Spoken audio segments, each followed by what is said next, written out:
السلام علیکم ورحمۃ اللہ وبرکاتہ۔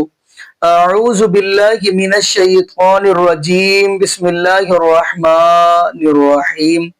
قل ان کنتم تحبون اللہ فاتبعونی یحببکم اللہ ویغفر لکم ذنوبکم واللہ غفور الرحیم۔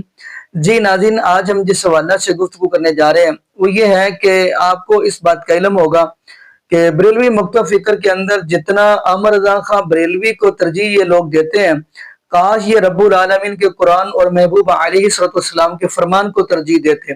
ناظرین، میں ایک طالب علم ہوں اور بڑی خوشی ہوتی ہے کہ جب میرے بھائی میرے ساتھی یعنی میری اصلاح کرتے ہیں، لیکن ناظرین میں ایک طالب علم ہونے کے ناطے کہہ دوں، اگر ہمیں چلنا چاہیے تو پھر رب العالمین کے قرآن اور محبوب علیہ السلام کے فرمان کے مطابق ہی چلنا چاہیے۔ اور حیرانگی والی بات یہ ہے کہ ان کے ہاں قصے کہانیاں سٹوریاں تو عام ہیں، وہ تو آپ سنتے ہی ہیں ان سے۔ تو ناظرین، آج ہم آپ کو گفتگو سنائے جا رہے ہیں مفتی منیب الرحمان حفظہ اللہ تعالی، جنہوں نے یہ بات کہی ہے کہ جی احمد رضا خان بریلوی کی جو بات ہے وہ شریعت نہیں بن سکتی، وہ اپنے فتوے اپنے پاس رکھے۔ تو ناظرین، بڑی سعادت کی بات ہے، تو حق بھی یہی بنتا ہے کہ ہم رب العالمین کے قرآن کو فالو کریں اور محبوب علیہ السلام کے فرمان کو۔ اور اس کے بعد ہم آپ کو دیوبند کے ہیں کہ الیاس گنبد صاحب، ان کی بھی گفتگو سنوائیں گے۔ انہوں نے بھی احمد رضا خان بریلوی کی جو حقیقت ہے وہ سامنے رکھی ہے۔ تو ناظرین، مل کے ہم ویڈیو کی طرف بڑھتے ہیں، پھر انشاءاللہ ناظرین آگے ہم بھی گفتگو کریں گے۔ آئیے ناظرین مل کے ویڈیو دیکھتے ہیں۔ عزیزان گرامی، حضرت فقیہ اعظم رحمہ اللہ تعالی کا امتیاز کیا تھا، مقام کیا تھا؟ وہ یہ نہیں کیا کہ صرف لکیر کے فقیر بنے رہیں، یہ نہیں کیا کہ جو ماضی سے روایت ملی اس کو آگے لے کر چلیں، بلکہ اس کے ساتھ یہ بھی کیا کہ اپنے عہد کے تقاضوں کے مطابق اجتہاد کریں۔ اس لیے عربی میں کہتے ہیں کہ وَهُوَ أَبُو عُذْرِهِ۔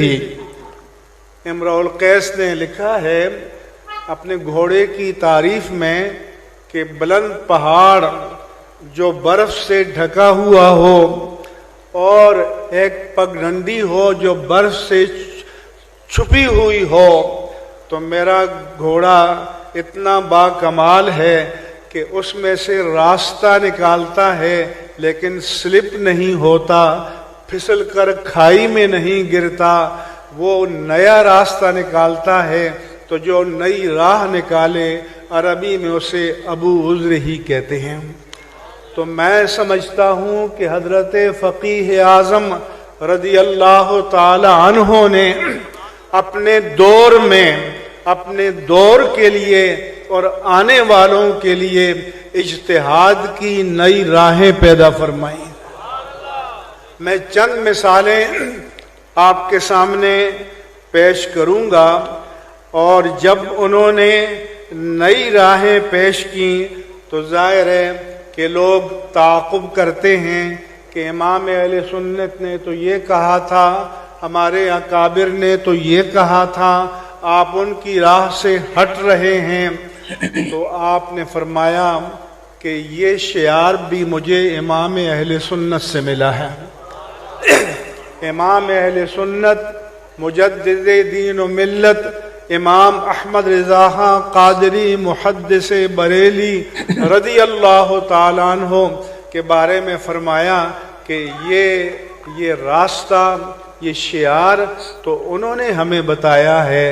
کیوں کہ انہوں نے اپنے سے پہلے اکابر سے اختلاف کیا، انہوں نے علامہ ابن عابدین شامی سے اختلاف کیا، انہوں نے فقیہ النفس امام قاضی خان سے اختلاف کیا، اور فقیہ النفس کے معنی یہ ہیں کہ ایسا خوش نصیب انسان کہ جس کے ذہنی اور فکری اور علمی ڈھانچے کو اللہ تعالیٰ نے فقہ اور فقاہت کے سانچے میں ڈھال لیا ہو۔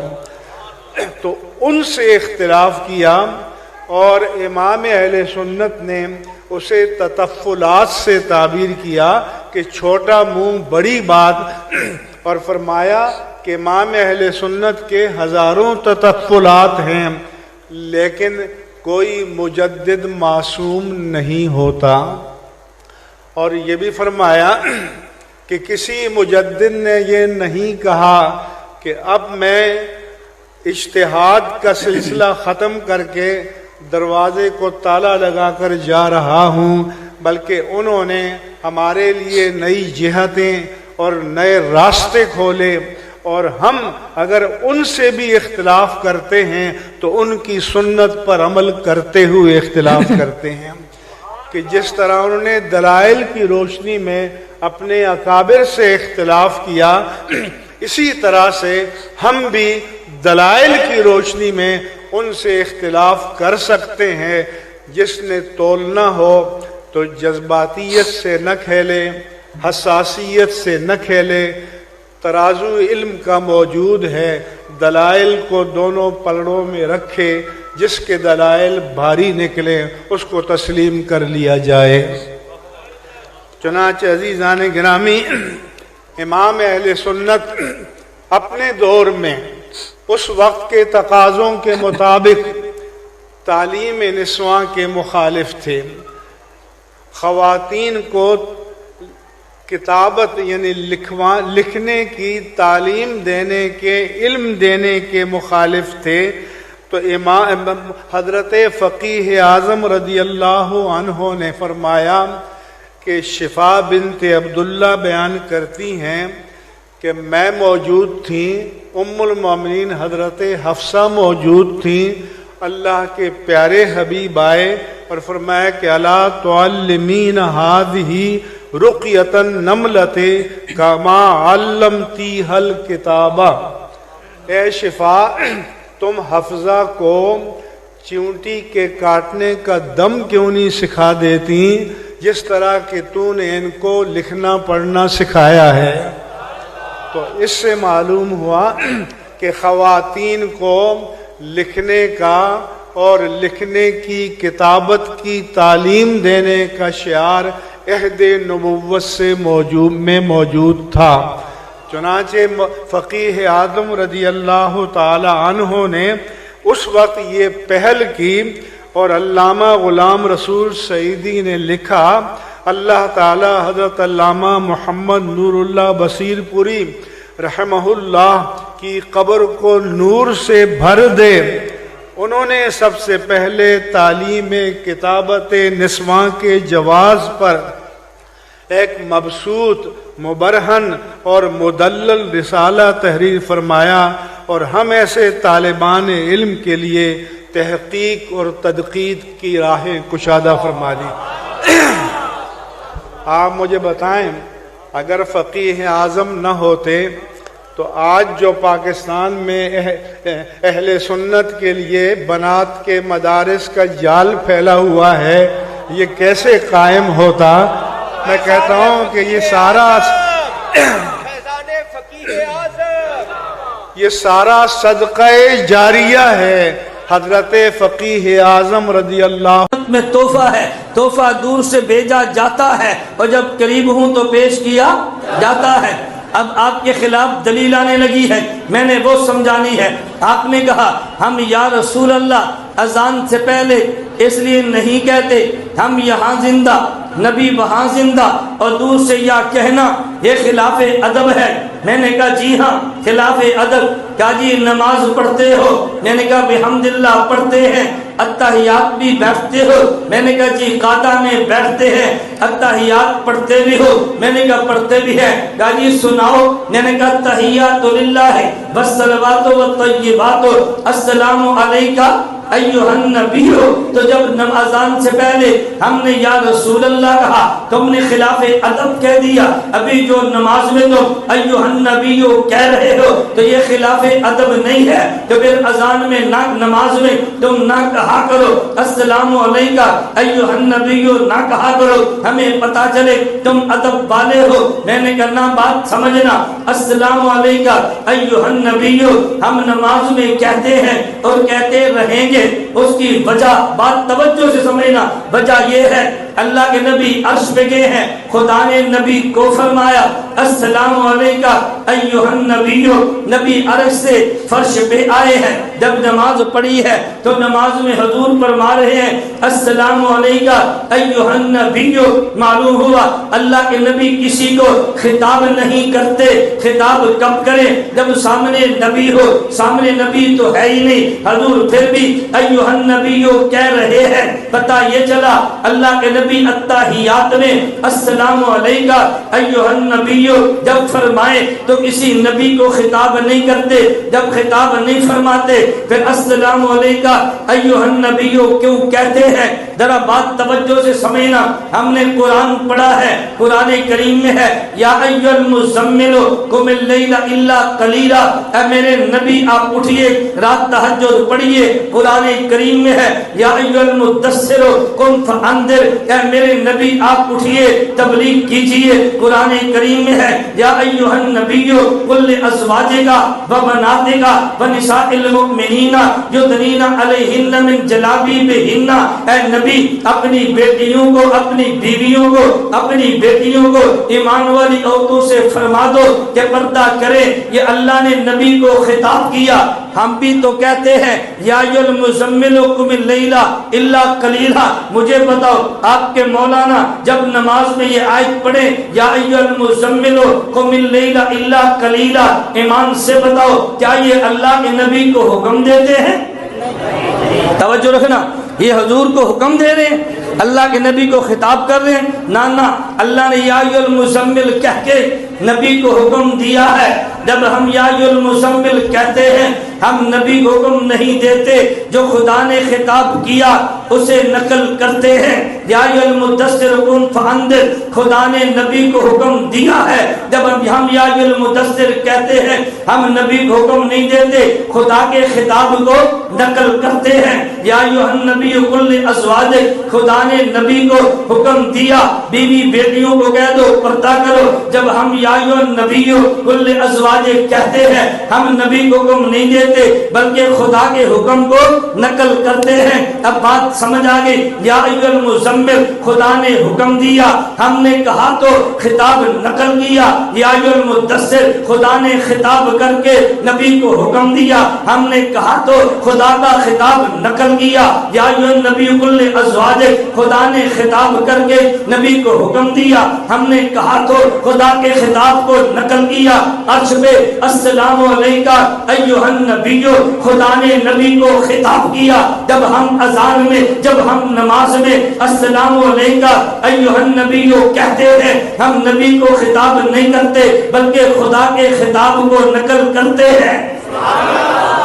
خطاب نہیں کرتے بلکہ خدا کے خطاب کو نقل کرتے ہیں۔ میں نے کہا اذان سے پہلے جب تو یا رسول اللہ کہے تو نبی کو خطاب کرتا ہے، جب ہم نماز میں السلام علیکہ ایھا النبی کہے ہم خطاب نہیں کرتے، خدا کے خطاب کو نقل کرتے ہیں۔ بڑے کو دور سے خطاب کرنا خلاف ادب ہے، بڑے کے خطاب کو نقل کرنا عین ادب ہے۔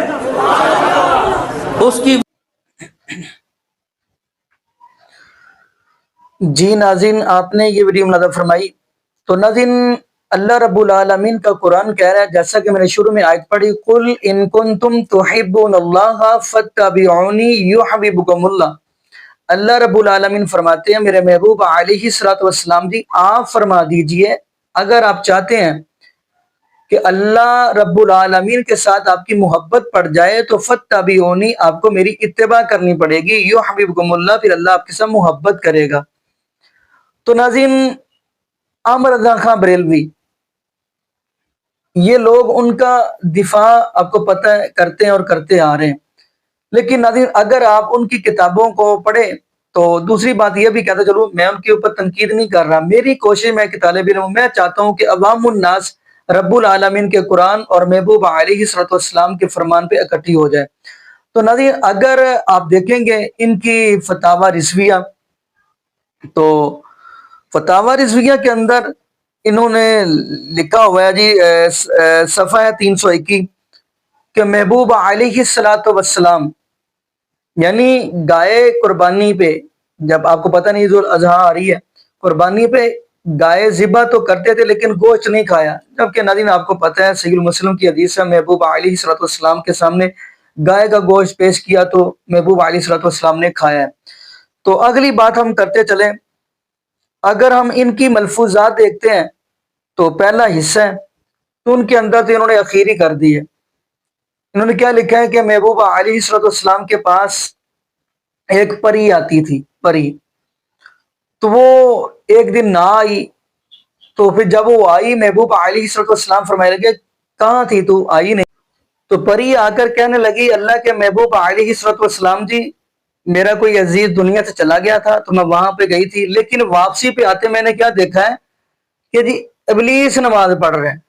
لیکن آپ حیران ہوں گے کہ یہ امر رضا خان بریلوی اپنی ملفوظات کے اندر یہ لکھ رہے ہیں، یعنی ان کے ہاں ابلیس نمازی تھا، جبکہ آپ رب العالمین کے قرآن کا مطالعہ کریں، محبوب علیہ الصلوۃ والسلام کے فرمان کا مطالعہ کریں، اللہ رب العالمین کا قرآن کہہ رہا ہے کہ ابلیس شیطان یہ کھلا دشمن ہے آپ کا، لیکن امر رضا خان بریلوی کہہ رہے ہیں نہیں جی یہ نمازی ہے، استغفر اللہ معاذ اللہ۔ اگلی بات ہم کرتے چلے، ناظرین اگر دیکھا جائے تو وقت کے جتنے بھی امام گزرے ہیں، وقت کے امام احمد بن حنبل رحمۃ اللہ علیہ، امام شافعی رحمۃ اللہ علیہ، امام مالک رحمۃ اللہ علیہ، امام ابو حنیفہ رحمۃ اللہ علیہ، تمام اماموں نے یہ بات کہی ہے کہ جہاں پہ رب العالمین کا قرآن اور محبوب علیہ الصلوۃ والسلام کا فرمان آ جائے تو تمام اماموں نے یہ بات کہی ہے کہ ہماری بات کو آپ رد کر دے، رب العالمین کے قرآن اور محبوب علیہ الصلوۃ والسلام کے فرمان کو آپ لے لیں۔ تو ناظرین اب ہم اگلی بات کرتے چلیں، جب ہمارے پاس رب العالمین کا قرآن ہے، محبوب علیہ الصلوۃ والسلام کا فرمان ہے، ہم کیوں پھر تیسرے چوتھے پانچویں کی طرف دیکھیں؟ تو میں یہاں پہ ایک بات اور کرتا چلوں، محبوب علیہ الصلوۃ والسلام کے صحابہ، آپ کو پتہ ہے محبوب علیہ الصلوۃ والسلام کے صحابہ نے محبوب علیہ الصلوۃ والسلام کی اتباع کر کر دکھائی، اس لیے تو اللہ پاک نے فرمایا فَإِنْ آمَنُوا بِمِثْلِ مَا آمَنْتُمْ بِهِ فَقَدْ اهْتَدَوْا وَإِنْ تَوَلَّوْا فَإِنَّمَا هُمْ فِي شِقَاقٍ فَسَيَكْفِيكَهُمُ اللَّهُ وَهُوَ السَّمِيعُ الْعَلِيمُ۔ اس لیے تو اللہ رب العالمین نے فرمایا کہ پس آپ لوگ ایسے ایمان لے کر آؤ جیسے محبوب علیہ الصلوۃ والسلام کے صحابہ لے کر آئے۔ یہاں پہ میں ایک حدیث پڑھتا ہوں، جامع ترمذی کی حدیث ہے، محبوب علیہ الصلوۃ والسلام نے فرمایا کہ بنی اسرائیل کے 72 فرقے بن گئے اور میری امت کے 73 بن جائیں گے، کلہم فی النار، سارے کے سارے جہنمی ہوں گے، الا ملت واحدہ، سوائے ایک کے۔ اب محبوب علیہ الصلوۃ والسلام نے منہج بتا دیا، نام نہیں بتایا کہ وہ کون سی جماعت، منہج کیا؟ فرمایا ما انا علیہ و اصحابی، جو میرے طریقہ پر ہوگا اور میرے اصحاب کے طریقہ پر ہوگا، یعنی جو میرے طریقہ پر ہوگا اور محبوب علیہ الصلوۃ والسلام کے جو صحابہ کے طریقہ پر ہوگا۔ تو ناظرین دیکھیں محبوب علیہ الصلوۃ والسلام کے صحابہ نے اگر اتباع کیا تو محبوب علیہ الصلوۃ والسلام کی ہے، پوری زندگی اپنی صحابہ نے محبوب علیہ الصلوۃ والسلام کے اشارے پہ ہی گزار دیا۔ اس لیے تو رب العالمین کا قرآن کہہ رہا ہے انما کان قول المؤمنین اذا دعوا الی اللہ ورسولہ لیحکم بینہم ان یقولوا سمعنا واطعنا واولئک هم المفلحون۔ صحابہ کے سامنے جب رب العالمین کا قرآن اور محبوب علیہ الصلوۃ والسلام کا فرمان آتا تو فوراً کہتے ہیں ہم نے سن بھی لیا، ہم نے مان بھی لیا۔ باقی ناظرین یہاں پہ ہم دعا کرتے ہیں اللہ پاک ہمیں عقیدت توحید نصیب فرمائے اور اللہ پاک ہمیں محبوب علیہ الصلوۃ والسلام کی شریعت کے مطابق زندگی گزارنے سیکھ دے اور اللہ پاک ہمیں 5 وقت کا پکا سچا نمازی بنائے، اور جتنے بھی بے اولاد جوڑے ہیں اللہ پاک سب کو نیک نورینہ صحت تندرستی والی ایمان والی لمبی زندگی والی اولاد عطا فرما دے۔ جزاکم اللہ خیرہ، احسن الجزاء، السلام علیکم ورحمۃ اللہ وبرکاتہ۔